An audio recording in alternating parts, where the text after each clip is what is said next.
Assalamualaikum warahmatullahi wabarakatuh. Ketemu lagi di channel saya Git Setiawan. Dalam video kali ini saya akan menjelaskan sedikit tentang NGT ya, teman-teman. Di sini saya ada NGT. NGT itu apa? Nanti kita akan jelaskan di video saya. Sebelum melanjutkan video ini, saya mohon dukungannya untuk klik subscribe di channel saya ini. Jangan lupa komen yang positif. Jangan lupa like juga, bagikan video ini kepada teman-teman kalian apabila video ini berguna buat teman-teman semuanya ya. Baik, langsung saja ke penjelasannya. Di sini saya ada NGT ya teman-teman. Ini NGT atau yang sering disebut nasofaring tube ya teman-teman, atau sonde kalau di bahasa awamnya. Biasanya teman-teman semuanya bilang ini adalah sonde.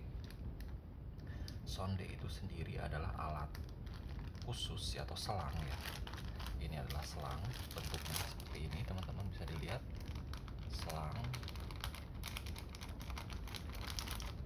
Selang khusus ini, selang khusus yang dimasukkan melalui hidung, melewati rongga, tenggorokan sampai ke perut atau lambung.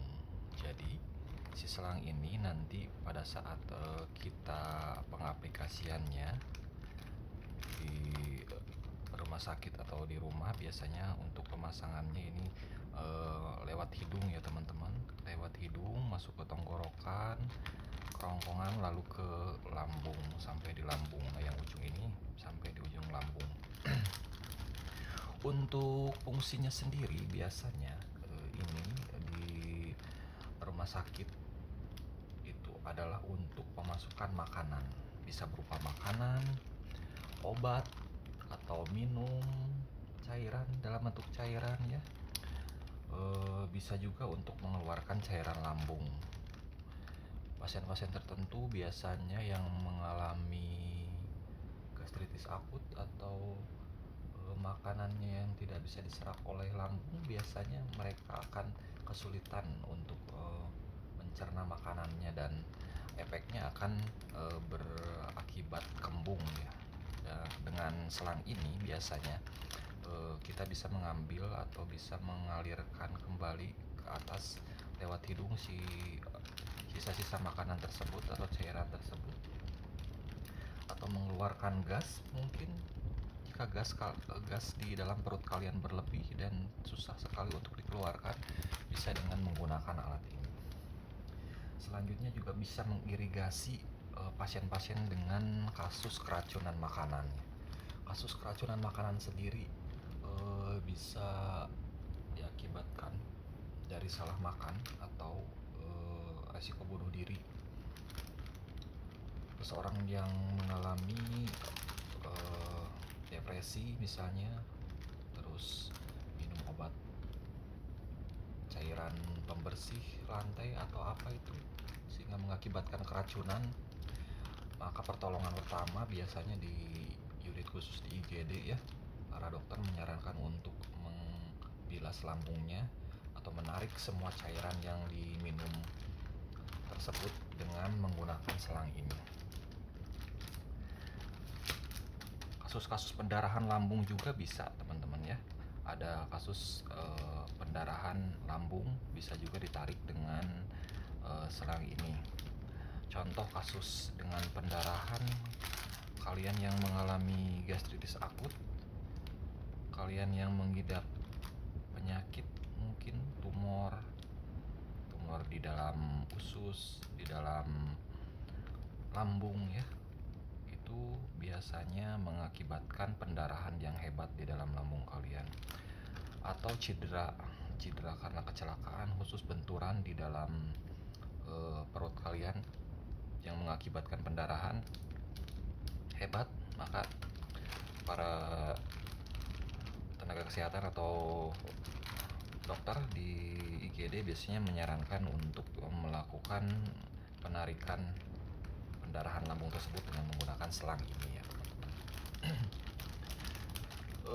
Untuk biasanya di rumah sakit sendiri, pasien-pasien yang mengidap penyakit khusus kayak terbaring cukup lama ya di ruang ICU, itu wajib sekali memakai selang ini karena asupan nutrisi atau makanannya sendiri sangat bergantung sekali dengan selang ini ya teman-teman. Bagaimana bisa makan, bagaimana bisa minum ya, bisa memenuhi kebutuhan nutrisinya sedangkan pasien tersebut koma ya. Dengan alat ini semuanya bisa terpenuhi ya teman-teman. Kita bisa membantu orang-orang yang dalam keadaan koma tersebut untuk memenuhi kebutuhan nutrisi dan makanannya. Selang ini sendiri di pasaran dijual dengan dua tipe ya teman-teman. Ada yang biasa yang seperti saya pegang ini. Ini adalah selang yang biasa. Ada juga yang silikon. Yang silikon itu perbedaannya dengan yang biasa biasanya di masa pakainya ya teman-teman. Kalau misalnya yang biasa ini 1 minggu harus diganti, sedangkan yang silikon itu bisa bertahan sampai 1 bulan ya. 1 bulan kalian bisa ganti. Alternatif ya buat kalian semuanya yang ketergantungan dengan selang ini, selang NGT ini, kalian bisa memakai yang 1 bulan karena fungsinya sendiri kan ini sangat banyak ya teman-teman, dan kalau misalnya diganti setiap minggu juga takutnya beresiko mengakibatkan terjadinya infeksi ya di rongga tenggorokan atau hidung kalian teman-teman. Jadi sebaiknya disarankan buat kalian yang ketergantungan dengan selang ini, mengidap penyakit-penyakit khusus seperti stroke, yang kesulitan mengunyah atau mengkonsumsi makanan, pasien-pasien dengan geriatric problem, penuaan ya biasanya, yang sudah tidak bisa lagi mengunyah makanan, disarankan untuk memakai selang ini. Dan menurut saya harus pakai yang 1 bulan ya. Saya saranin untuk pakai yang 1 bulan ya, jangan yang pakai yang 7 hari seperti ini. Yang seperti ini sih biasanya di rumah sakit cuman untuk pemakaian sementara ya, seperti kayak tadi seperti saya bilang, untuk bilas lambung, mengeluarkan gas di lambung, atau untuk makan dalam waktu yang relatif singkat bisa ya. Atau pasien-pasien yang habis operasi perut biasanya dipakai selang ini dulu untuk supaya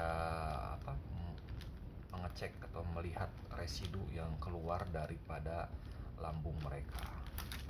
Ya mungkin seperti itu penjelasan kita di video kali ini tentang selang NGT ini ya teman-teman. Mudah-mudahan bisa bermanfaat buat kalian semuanya, dan terima kasih juga yang sudah menonton di channel saya ini. Tidak lupa juga saya mengingatkan kembali untuk klik subscribe di channel saya ini.